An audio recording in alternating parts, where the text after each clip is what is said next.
I'm Joe Graydon. And I'm Terry Graydon. Welcome to this podcast of the People's Pharmacy. You can find previous podcasts and more information on a range of health topics at peoplespharmacy.com. What do you do when you start to sniffle and sneeze? Do you have a favorite remedy for a cough or a sore throat?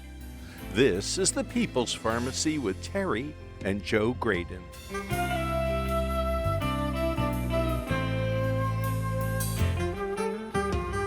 None of the products on pharmacy shelves will help you recover more quickly from a cold.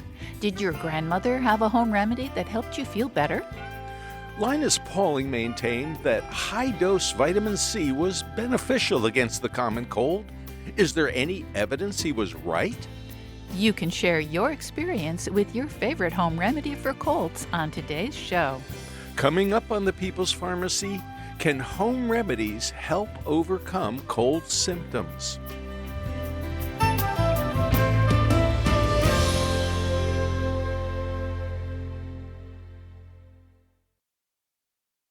In the People's Pharmacy Health Headlines, popular drugs approved for diabetes control and weight loss have many other effects on the body as well, according to a study of veterans. The scientists analyzed health records of nearly 2 million veterans with diabetes. Approximately 216,000 of them started on a drug like semaglutide, known as Ozempic or Wegovy, or tirzepatide, known as Mounjaro or Zepbound. The database in the analysis included an average of about 4 years of health care, offering the opportunity to see if some conditions were less common for people on these medications called GLP-1 agonists. The investigators looked at 175 different health outcomes. In addition to cardiometabolic disorders, the drugs were associated with a lower likelihood of clotting problems, dementia, and other neurocognitive disorders, substance use and psychotic disorders, seizures, infectious illness, and respiratory problems.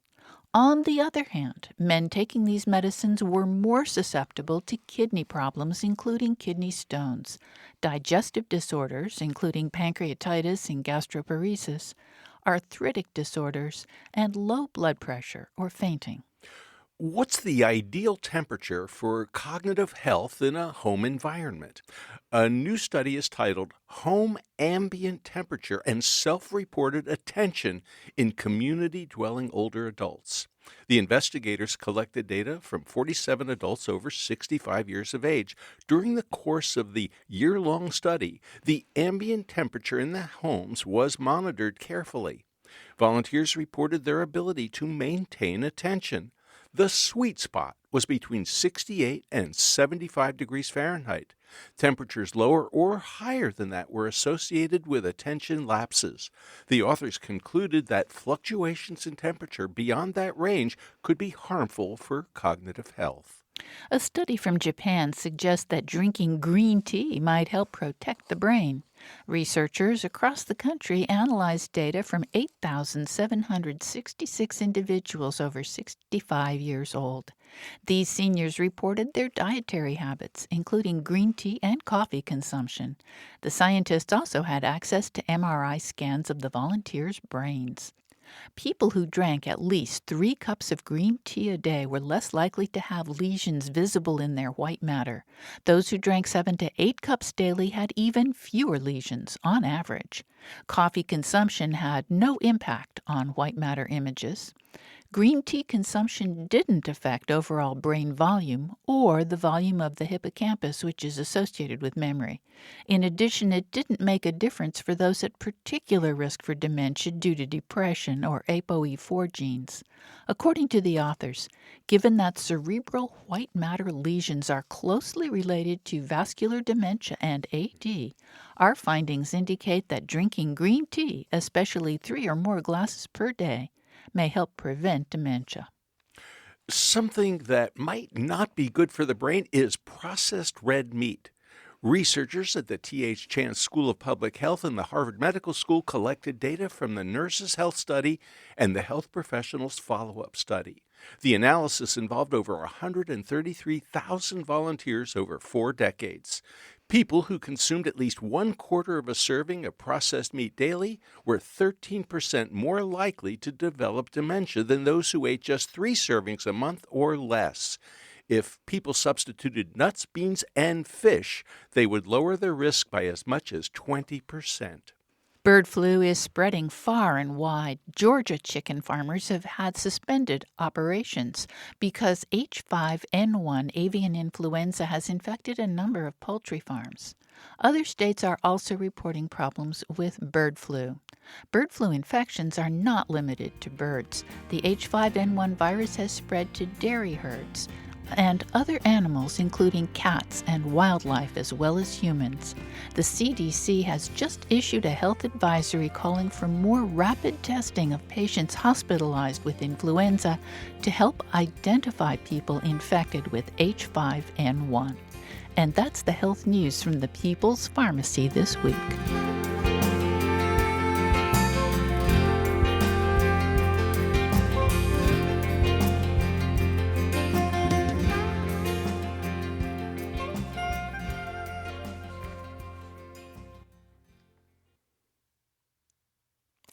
Welcome to the People's Pharmacy. I'm Terry Graydon. I'm a medical anthropologist. And I'm Joe Graydon. I'm a pharmacologist. Today, we're going to be discussing how home remedies could help overcome cold symptoms.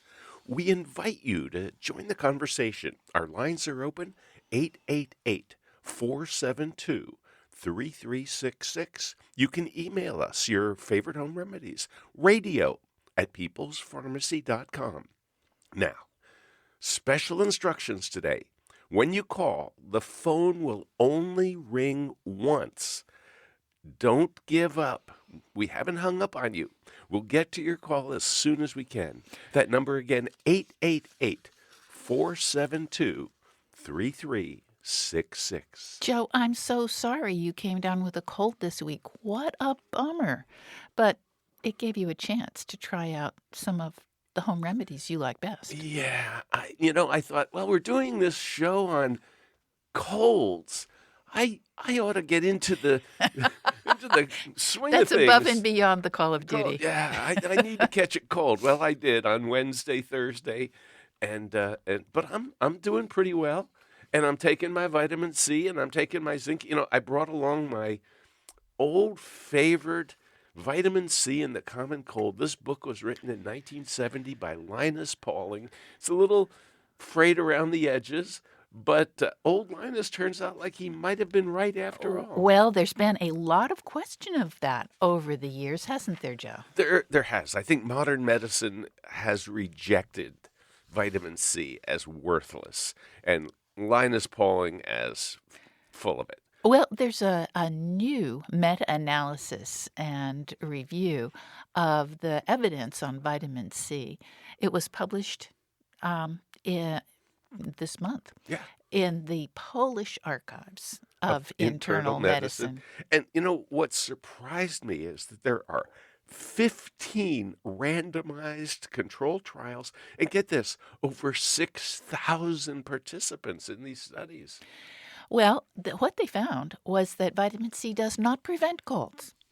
But if you start taking vitamin C at a large enough dose, when you first start to come down with a cold, I don't think you did, Joe. No, probably not enough. It can shorten the duration of a cold, and it can lessen the severity of the symptoms. Well, we'd love to hear from you. Have you ever used vitamin C for the common cold? Or zinc? Or, well, what are your favorite remedies for cold symptoms? Our number, 888-472-3366. You can email us, radio@peoplespharmacy.com. That number again, if you'd like to join the conversation, 888-472-3366. 66. Joe, we have an email from Liz. She says, my uncle was a physician born in the early 1900s. He told us to take vitamin C for colds, but to only take a dose of 500 milligrams at a time, as taking too much at once could cause kidney stones. This was in the 60s and 70s. I have not fact-checked this for today, but I continue to follow his rule. Do you know of any relationship with too much vitamin C and kidney stones? Well, that's such an important question because I think it's a common belief among medical professionals and I think the public at large that if you take big doses of vitamin C, you are going to end up with kidney stones. There's a reason that they think that, Joe, and the reason is that if you do take a high dose of vitamin C, it can increase your oxalate excretion in your urine, and usually that's associated with kidney stones. Right, because oxalate and kidney stones kind of go together, but But there was a study published in 2018 from New Zealand in which they studied a lot of people, 157 adults, who were getting IV vitamin C, very high dose, whoa.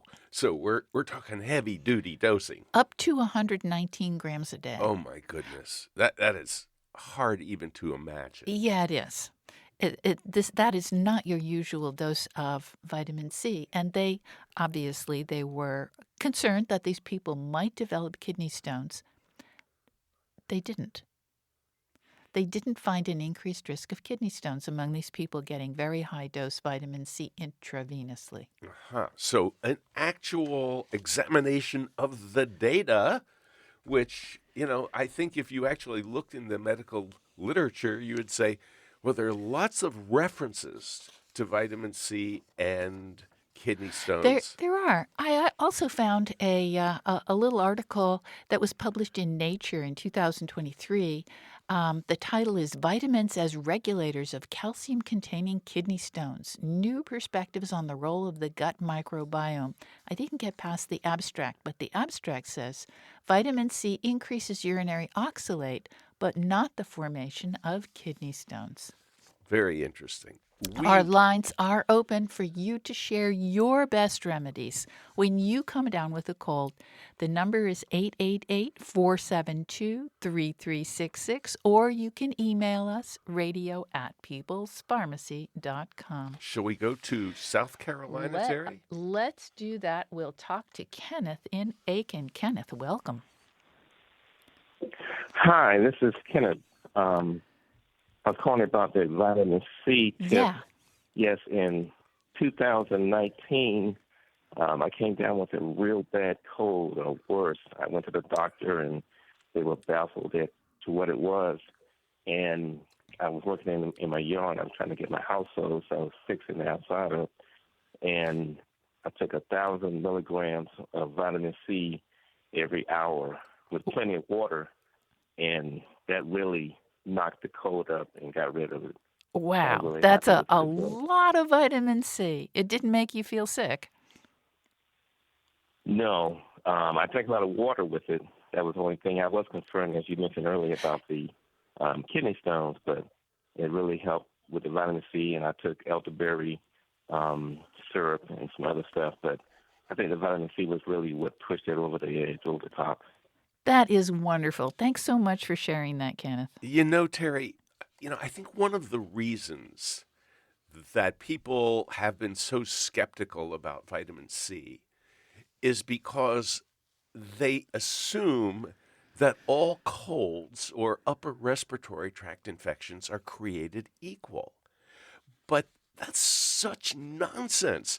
I mean, there are 160 rhinoviruses that can cause the quote-unquote common cold. 160 that we know of. At least, more than 160. And wait, rhinoviruses aren't the only things that cause colds. Precisely. There are coronaviruses. Now, when you hear the word coronavirus, you probably think COVID-19, But bottom line, there are other coronaviruses. Like 3 others that we already knew about before COVID came along. And then there are adenoviruses, and there are enteroviruses, and then there's something called RSV, Right, which also causes a respiratory which tract stands infection. for. Respiratory syncytial virus, and it can cause a very nasty infection. And then there's parainfluenza.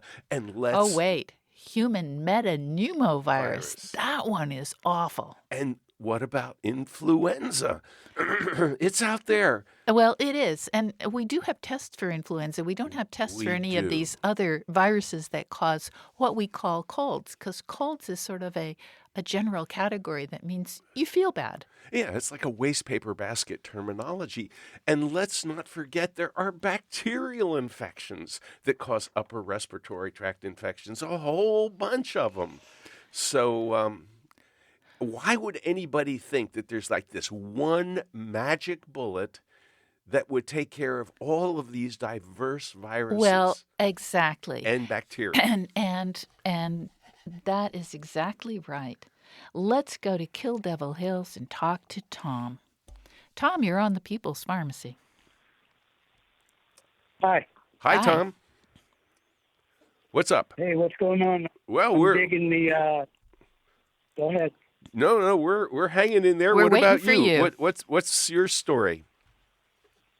Well, I'm 60, almost 68 now, but my father was a preventative healthcare physician pioneer back in the 50s, 60s, and one of the things we always used as whenever we started getting a cold was just pump the vitamin C. And he would tell me take the 1,000 milligrams, take about 2 or 3 right off the bat, and keep taking one every time you go to the bathroom until it starts becoming a problem down below.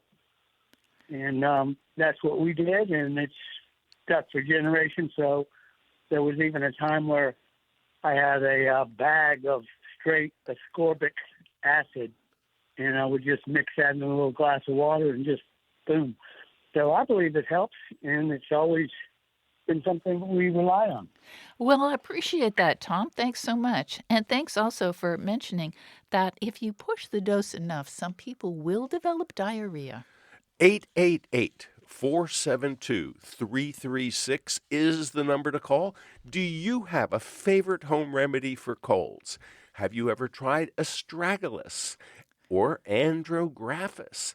Give us a call. What about elderberry? We were hearing about elderberry. Yes, absolutely. And we're going to talk to Tony in Charlottesville. Oh, we can't do that just yet. No, because we're going to run out of time. But when we come back from this break, We're will talk going to to take more of your calls about your favorite remedies to treat cold symptoms. Our lines are open at 888-472-3366. If the lines are full, you can send us an email, radio@peoplespharmacy.com. Let me give that number again, Terry. Okay. 888-472-3366. We're standing by for your favorite home remedies. And we're going to talk to Tony right after the break. Right. Terry, you're a little ahead of time.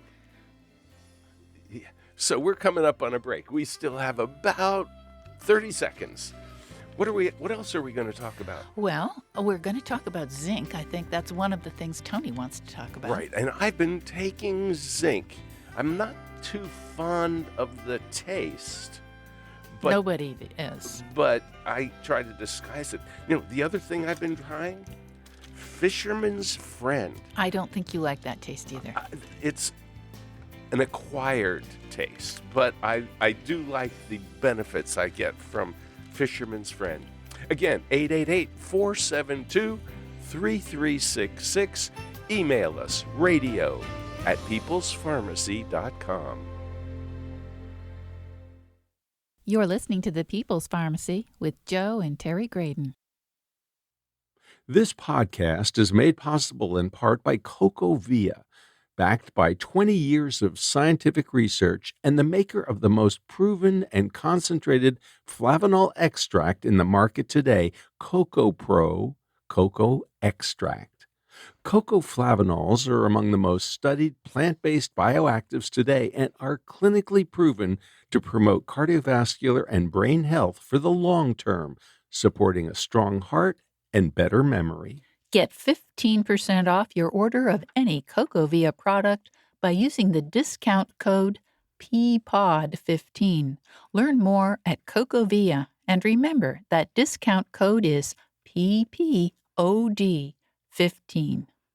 These statements have not been evaluated by the Food and Drug Administration. This product is not intended to diagnose, treat, cure, or prevent any disease.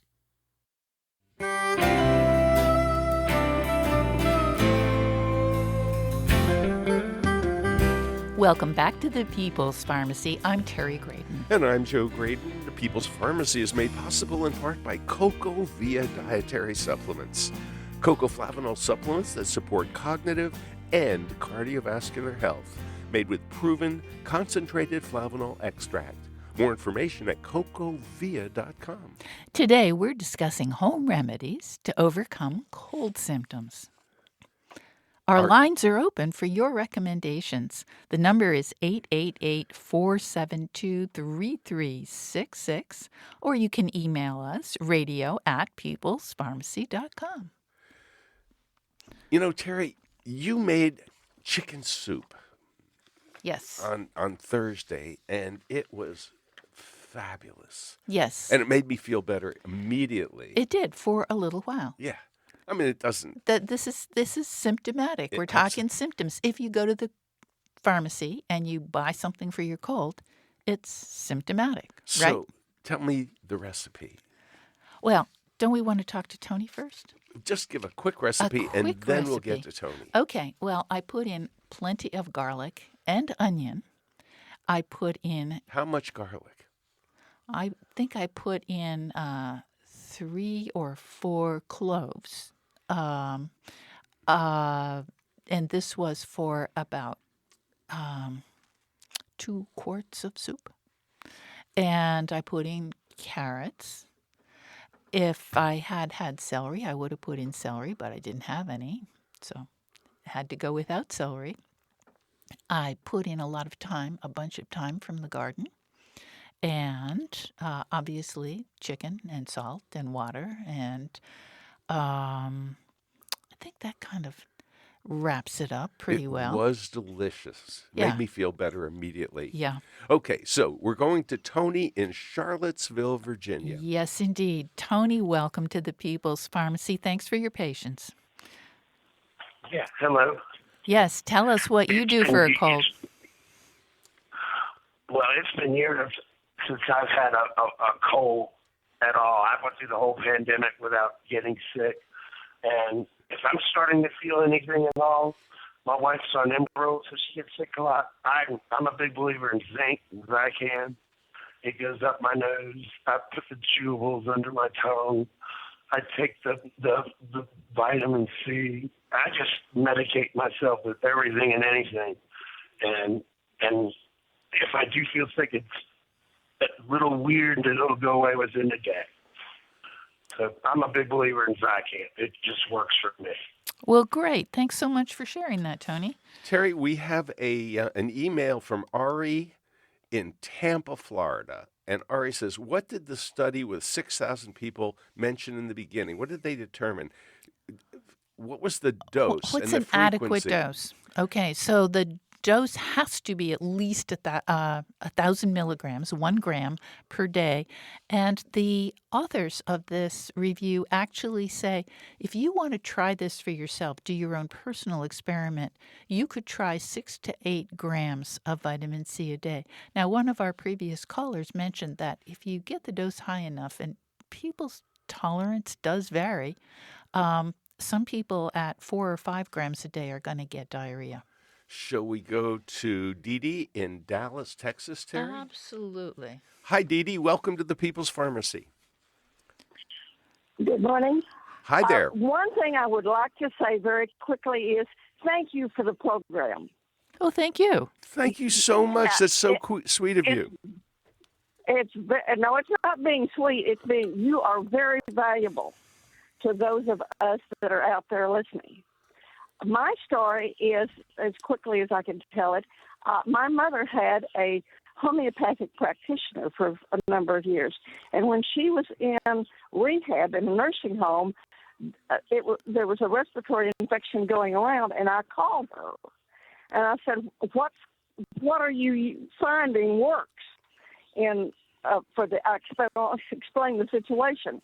And she said, well, what I'm doing is telling everyone to take sambucus or elderberry extract first and see if that works. Well, as it turned out, Mother didn't have a problem. But I am allergic to vitamin C. And so I was very interested in that. So I have begun using it. And it is very effective, I have found, against a viral infection, including an intestinal virus that I had at one time. And if you start it early enough, it will cut, I have found, any viral infection to about 2 days. Well, Dee Dee, we really appreciate hearing that. And the key really is to get started. Whatever you are taking needs to really start at the very first hint. It works much better. Well, that's true of all antiviral drugs. Well, even the drugs that doctors prescribe for influenza, we've got a couple, maybe 3, that have been shown to be effective, but they're only effective if they get started really early in the infection. There was a study that just came out about Xofluza compared to Tamiflu. Xofluza, much more effective and fewer adverse events, because Tamiflu can make you throw up. It can be really unpleasant. Would you spell Xofluza, please? I will. Xofluza, Xofluza. And we recommended this recently to a young friend of ours who had come down with the flu. Her doctor was perfectly willing to prescribe it, but none of the pharmacies around were carrying it, unfortunately, because doctors don't prescribe it very much. I have an email from Gordon, and Gordon read Linus Pauling over 30 years ago and takes 2,000 milligrams of vitamin C a day, and apparently that has been working ever since. Well, we are going to talk to Anthony in Radford. Anthony, you're on the People's Pharmacy. Go ahead, please. Yeah, good morning. Joe, you had mentioned earlier that you didn't like the taste of zinc. And my wife years ago told me about doing zinc right, at the point of if I thought I was catching a cold. And what I discovered was I went to the Zicam zinc nasal spray, and at the moment, anytime I sneezed, which indicated for me that I was catching a cold, if I was around my grandkids or something like that. And the moment I did that Zicam spray, it knocked the cold right out. And again, it's ever since I've been doing it over the past year. And every time that happens, I just use that Zicam spray.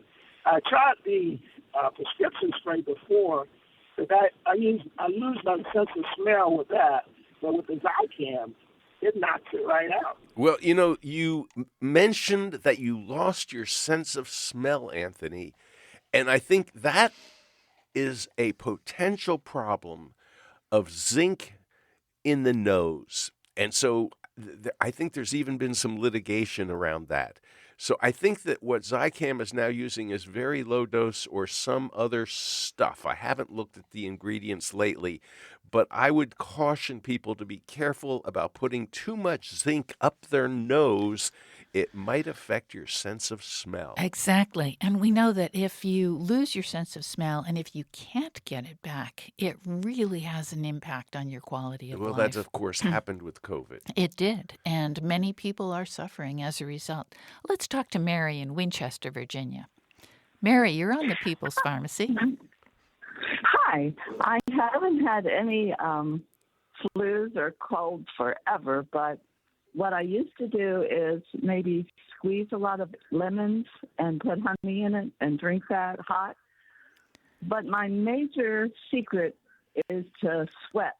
I put a hat on, a scarf around my neck, layers and layers of clothes, maybe even climb into bed, but I sweat it out and it seemed to work all the time.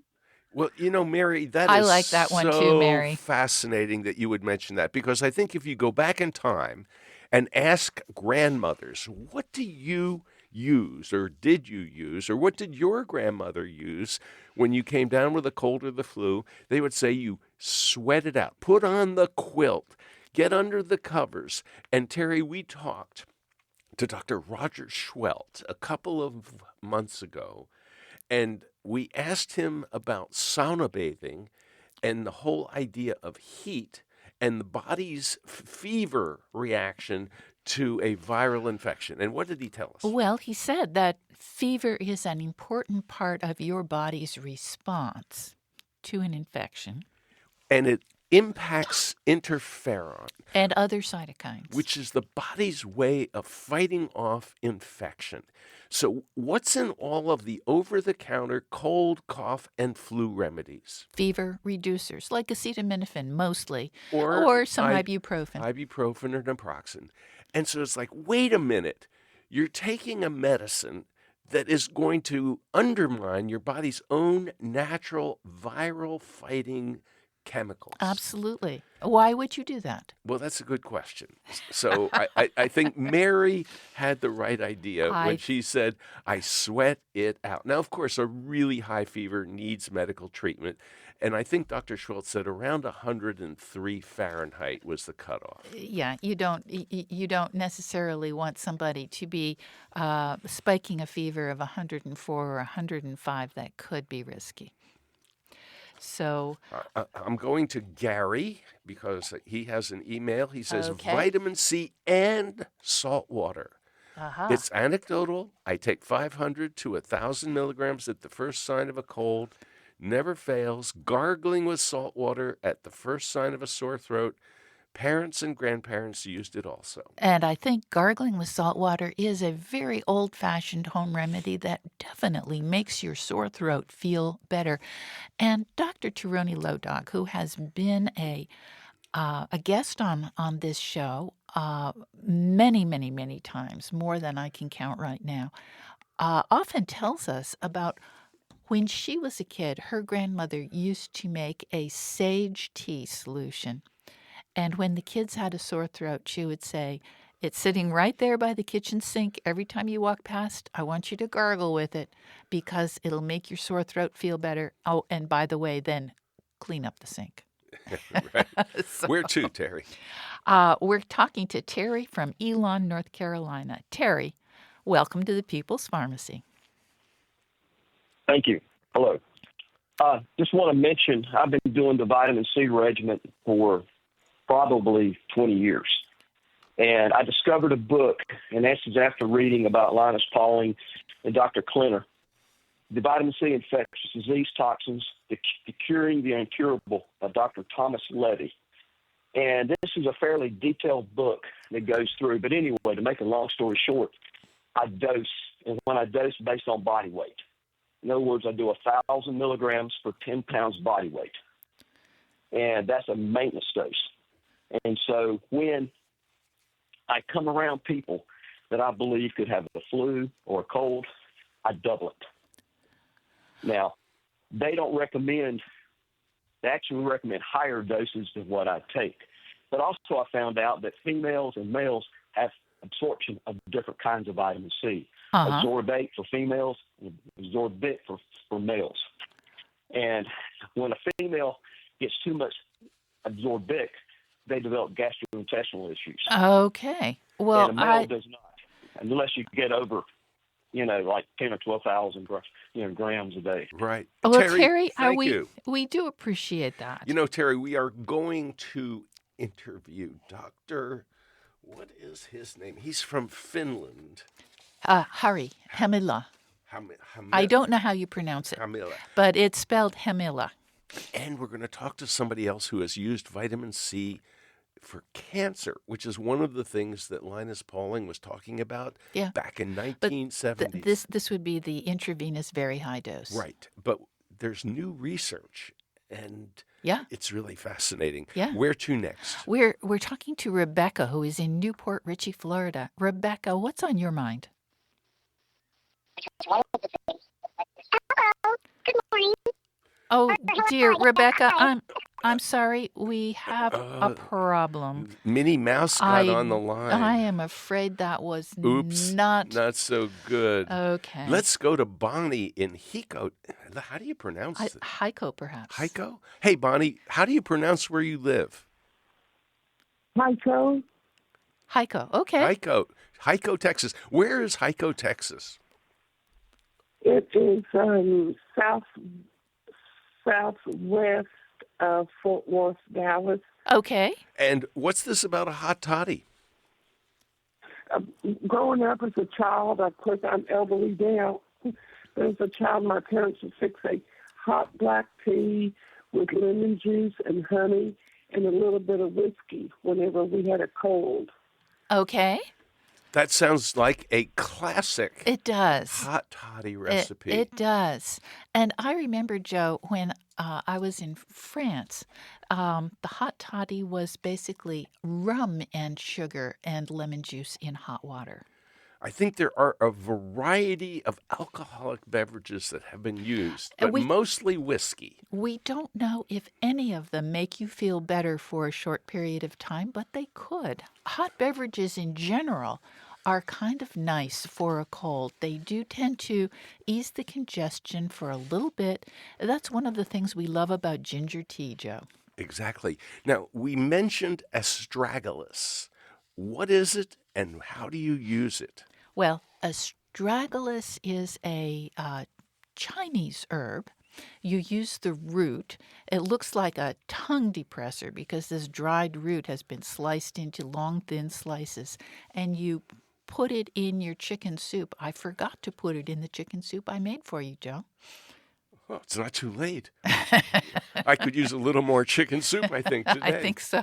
We're going to swing by and talk to Noah. And get us a chicken. Get us a chicken and dig out the astragalus. Yes, absolutely. What other recipes do you have?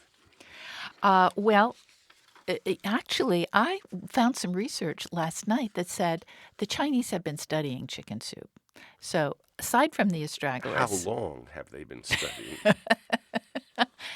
I don't know, but they have quite a few research articles in PubMed. Quite a few. So this is the National Medical Library. Yeah.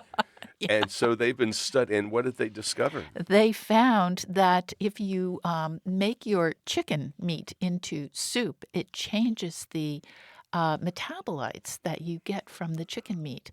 You only have 200 metabolites in raw chicken meat, whereas after you have souped it, made it into soup, you have almost 900 of different distinctive metabolites. Now, before the break, tell me about golden milk or turmeric milk. What is it and why do people use it and where? All right. Well, traditionally, it's part of the Ayurvedic tradition, medical tradition, and that means mostly India and Pakistan. It is warm milk with turmeric, often with ginger, maybe some black pepper, and frequently a little bit of sweetening in it as well. And the point is it's a vehicle for getting turmeric into your system, or curcumin, and it can definitely make people feel better, for a while. When we come back after the break, we're going to talk a little bit about onion soup. No, onion syrup. I was going to say not onion soup. That's not on the onion menu syrup. today. And we're going to take your calls. 888-472-3366. Don't forget, you can email us if our lines are full. radio@peoplespharmacy.com.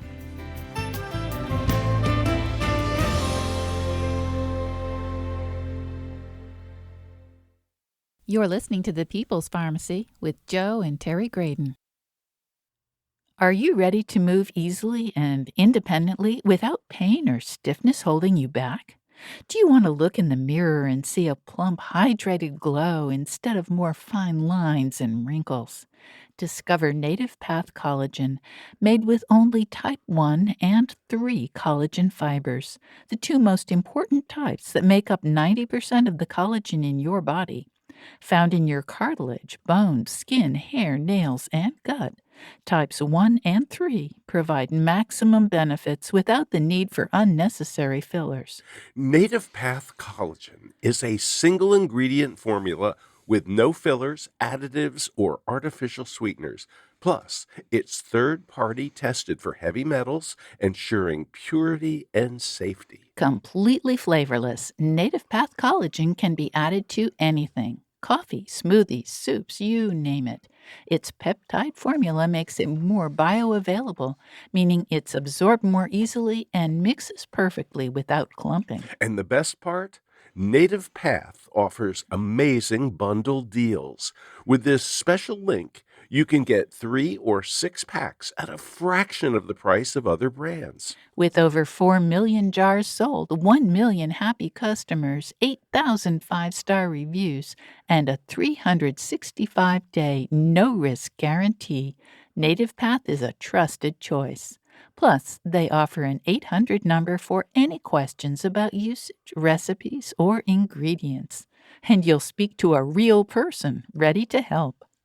Join their private Facebook community to share success stories, recipes, and support each other on this journey called life. Visit getnativepath.com/PPOD and start your transformation today. That is GetNativePath.com/PPOD.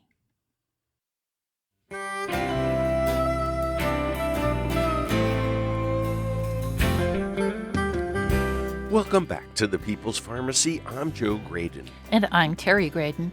The People's Pharmacy is made possible in part by CocoVia Dietary Supplements. CocoVia Cardio Health is offered in both convenient capsule and powder formats, with each serving containing 500 milligrams of cocoflavanols to support heart health. More information at cocovia.com. Today, our topic is how home remedies can help overcome cold symptoms. And yes, I did come down with a cold this week. For you, our loving listeners, just for you, I had to sacrifice myself, but I am getting better. Our lines are open for you at 888-472-3366. The email is radio@peoplespharmacy.com.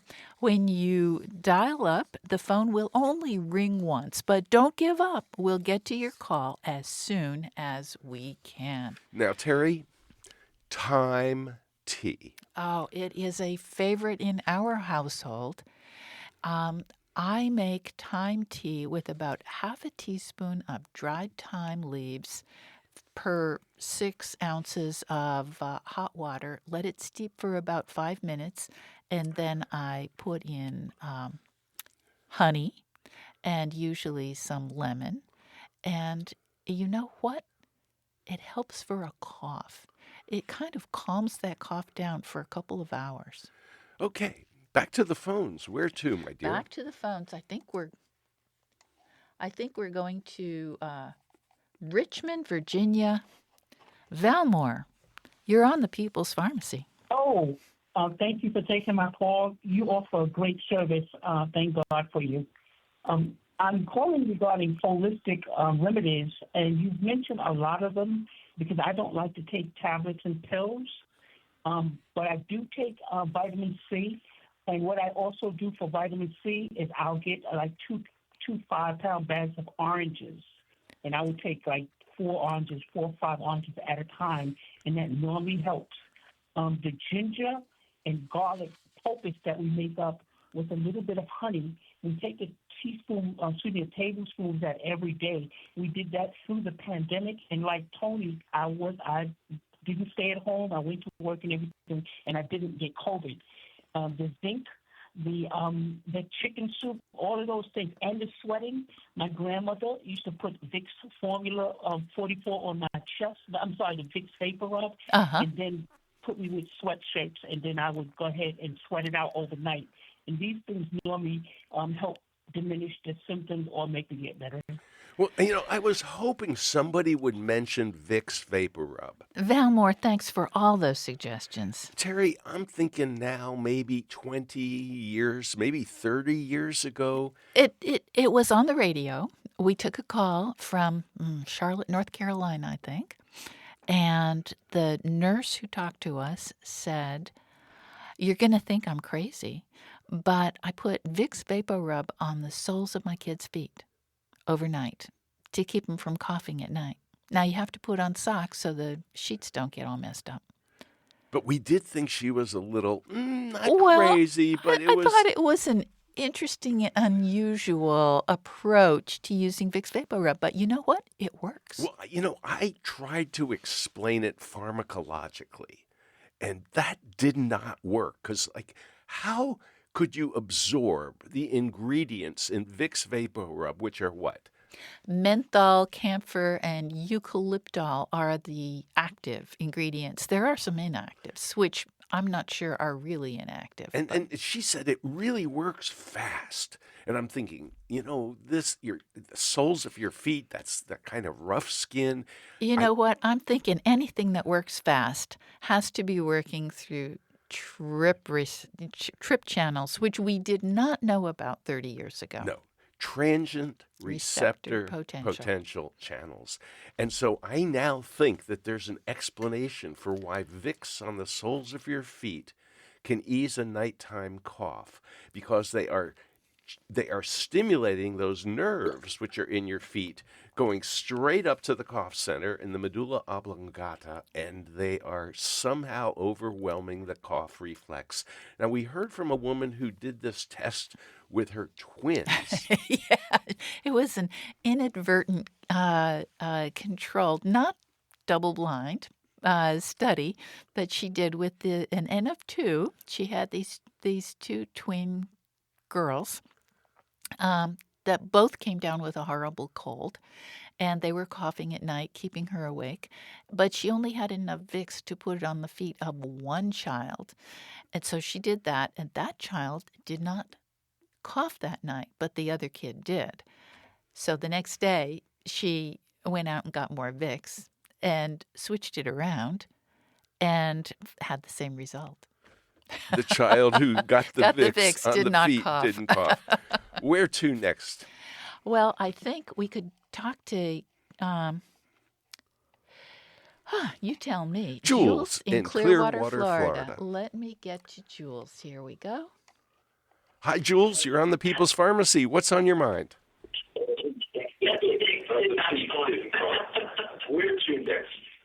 Jules, I'm so sorry. We are not able to hear your call. I know you've been holding a long time. Are you on speaker by any chance? You might need to turn off the radio. Or turn off the radio. Let's try. No, you'll have to. All right. You'll have to call. I'm back. sorry, Jules. Yes, 888-472-3366 is the number to call. Can we go to Karen in Erie, Pennsylvania, Terry? Let's give it a try. Hello. Hi, I Karen. also want to say that I am also a huge believer in vitamin C. But I have noticed that there's different types of vitamin C. Most of them just seem to be regular vitamin C, but one manufacturer makes time-release vitamin C, which I am a huge fan of, and that's really the one that I take mostly. Okay. And I just wondered what your thoughts are on that. Is there really a true belief to the time-release vitamin C staying in your body until the body uses it? Karen, we have not investigated that, so I can't give you an evidence-based answer.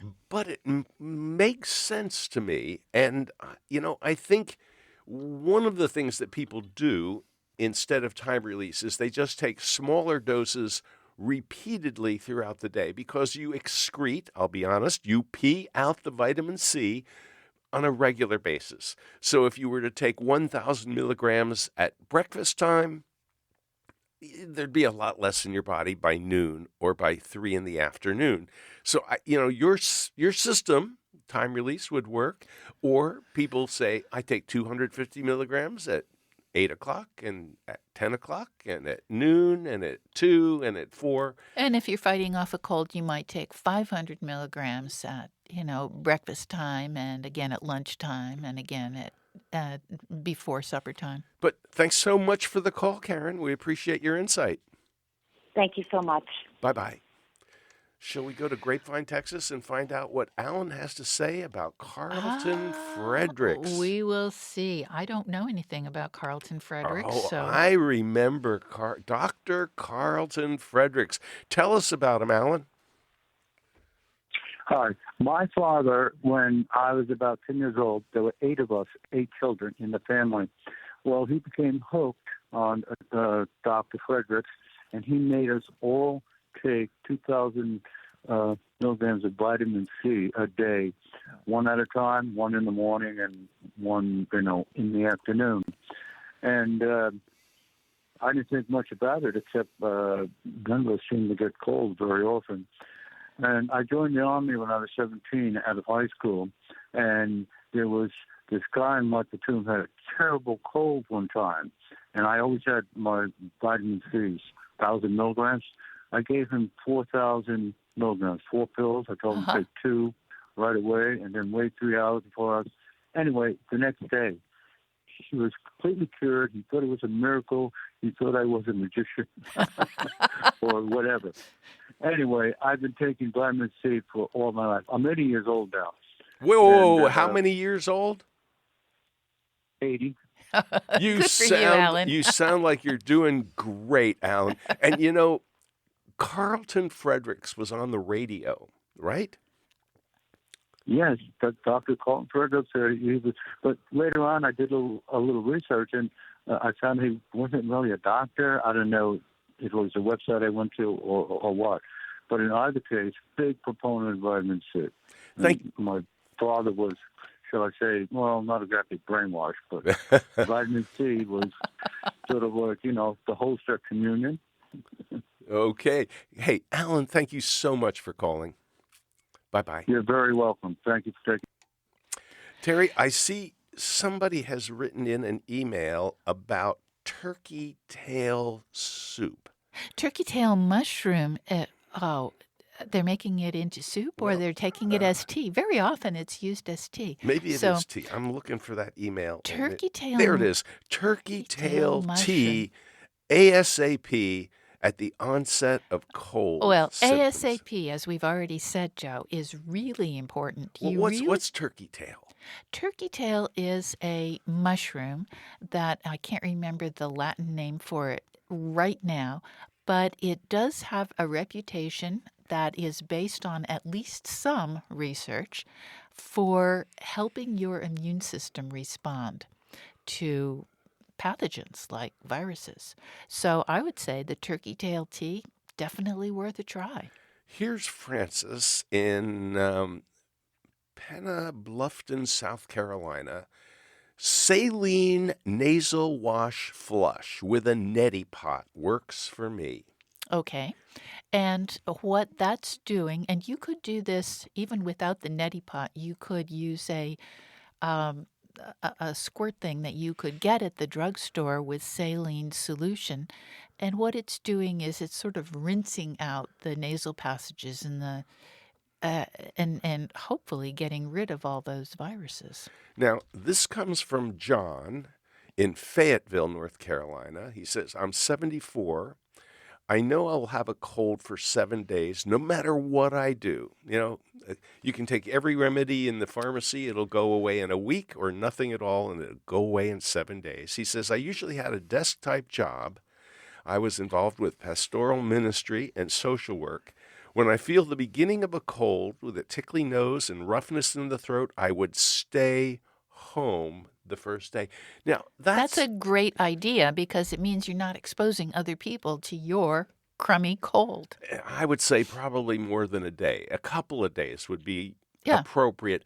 And I wish people were paid Yeah. to stay home rather Yeah. than spread their germs around to everybody in the office. Absolutely. Joe, we have another email from Penelope who says, when I get the first twinges of a cold in my throat, I gargle with 50% cider vinegar and 50% water and swab my nasal passages with it. I don't know. Swabbing, squirting, however you do it. I do it several times a day, and it knocks the cold out before it happens. She thinks she heard it on the People's Pharmacy, which, It's you entirely You possible. can hear a lot of things on the People's Now, Pharmacy. here's a remedy I've never, ever heard of. Shall we go to Joe in Virginia? Absolutely. Now, he's not yellow yet. No, he's not ready yet. He's not ready. Okay. Oh, now he's ready. Okie doke. I got to find out about this remedy. Joe, you're on the People's Pharmacy. What is this about cardamom? Hello. I've been listening to the show all morning, and I'm amazed at how many of those home remedies I've used myself over the last 50 years. And being a truck driver, we get a lot of bumps and bruises and stuff. And I was told cardamom was very good for, as an anti-inflammatory and help keep swelling and stuff down. And I was just wondering if that might help with the respiratory issues and the inflammation that comes with cold and flu. Well, that's interesting, Joe. I have no idea, to tell you the truth. I have never heard of using cardamom for respiratory infections. We have heard, as we mentioned, we have heard of using thyme. We have heard of using turmeric, which is more in the cardamom arena. We definitely love ginger as a for cold symptoms. It seems to ease the congestion and the cough. For if you make ginger tea from grated fresh ginger. But I'm not familiar with the cardamom. I'll have to check that one. Now, Terry, tell me about cardamom. What do you use it for? It is a spice. It's used in Indian cooking mostly, although there are some Scandinavian baked goods that use cardamom as a flavoring. And so it's a very lovely flavor, but I have no idea what the bioactive properties might be. Shall we go back and take one more phone call? Sure. Which one do you want? I was thinking Jane in Tampa or Cheryl in Addison, Texas, or you get to pick yourself. We're just about out of time. I think we're going to talk to Helen in Raleigh. Helen, you're on the People's Pharmacy. What are you thinking about? Hey there. Yeah, interesting show. I just haven't heard anyone speak about my favorite remedy, which is cat's claw. Uh-huh. It's an herb that is taken from a tropical plant that has thorns on it that looks like cat's claws, and it's an immune support. And I used it just recently because I got that bug that was going around that everybody had, and I could not get rid of my cough. I didn't take anything until I remembered my cat's claw, and I'm like, let me try it. And in a day or two, everything was cleared up. So, and I've used it actually to battle Lyme disease as well. Well, thanks very much for that, Helen. Cat's claw is one of the less common herbs that we hear about. It does come from the Amazon. It does have a reputation for being anti-inflammatory and for helping the immune system. I haven't heard of it used as a cold remedy before, so that's a new one. Well, thank you so much for that, Helen. Terry, that is all the time we have today.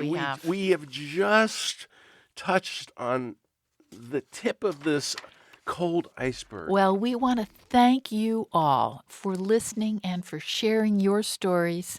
And we've got an email from Melanie who says, take fire cider, which is cider that has hot peppers in it. Well, I love hot peppers. That's The People's Pharmacy is a co-production of North Carolina Public Radio, WUNC, with the People's Pharmacy. Lynn Siegel produced today's show. Pamela Alberta and Ayasi Chinflu provided our technical assistance. Al Wodarski engineered. The People's Pharmacy theme music is by B.J. Liederman. The People's Pharmacy is made possible in part by CocoVia dietary supplements. CocoVia Memory and Focus is a unique formula made with a special blend of ingredients that work together to promote attention and support long-term memory. It supports 5 areas of brain performance in one capsule. More information is available at cocovia.com. Today's show is number 1415, and you can find our show notes online at peoplespharmacy.com. You can subscribe to our podcast through your favorite podcast provider. We post the show on our website on Monday morning, and that's where you can share your thoughts about this show. You can also email us your comments, radio@peoplespharmacy.com. And in the show notes, we do mention some of these home remedies. If you go to peoplespharmacy.com, you can sign up for our free online newsletter. It's an easy way to stay on top of the breaking health news. By subscribing to our newsletter, you'll also have regular access to our weekly podcast and find out ahead of time which topics we'll be covering. And Terry, in a few weeks, we'll talk to Dr. Harry Hamila, the Finnish physician. He has an MD and 2 PhDs, and he'll talk about vitamin C in much greater detail. Indeed, and we're looking forward to that. In Durham, North Carolina, I'm Joe Graydon. And I'm Terry Graydon. Thanks for listening. Join us next week.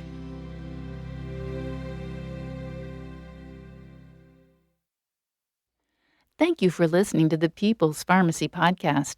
It's an honor and a pleasure to bring you our award-winning program week in and week out. But producing and distributing this show as a free podcast takes time and costs money. If you like what we do and you'd like to help us continue to produce high-quality, independent healthcare journalism, please consider chipping in. All you have to do is go to peoplespharmacy.com/donate. Whether it's just one time or a monthly donation, you can be part of the team that makes this show possible. Thank you for your continued loyalty and support. We couldn't make our show without you.